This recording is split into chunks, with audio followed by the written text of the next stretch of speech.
চাপৰৰ হৰডেমাৰাত যোৱা নিশা আৰক্ষীয়ে জব্দ কৰে গুলীসহ ৰিভলভাৰ। এক বিশেষ খবৰ, যোৱা নিশা ধুবুৰী জিলাৰ চাপৰৰ হৰডেমাৰাত আৰক্ষীয়ে বিশেষ অভিযান চলাই জব্দ কৰে 5 জাই সক্ৰিয় গুলীসহ এটা ৰিভলভাৰ।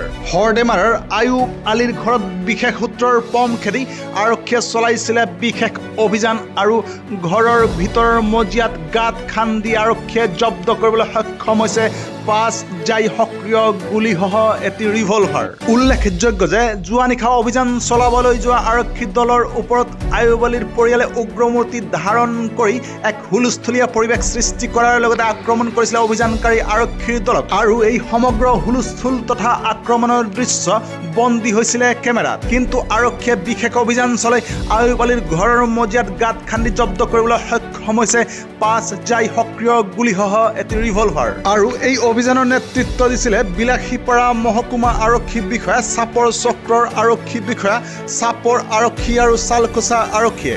আৰু আৰক্ষীয়ে আয়ুব আলীৰ লগতে গ্ৰেপ্তাৰ কৰিছে তেখেতৰ পত্নী খুদেজা খাতুন, মাতৃ আলিমা বেগম, তাজনুৰ হক, ছানিদুল ইছলাম আৰু মজামিল হকক আৰু লৈ আহিছে চাপৰ আৰক্ষী থানালৈ।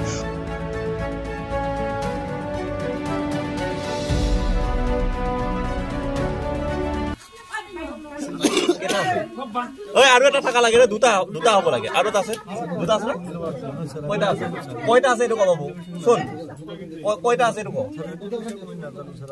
হেণ্ডমেড ক'বা, এই বস্তুটো ক'বা আনিলে এইটো ক। টিকট দাব যায়।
চাপৰৰ পৰা ললিত কুমাৰ ৰায়ৰ ৰিপৰ্ট, নিউজ টাইম 3।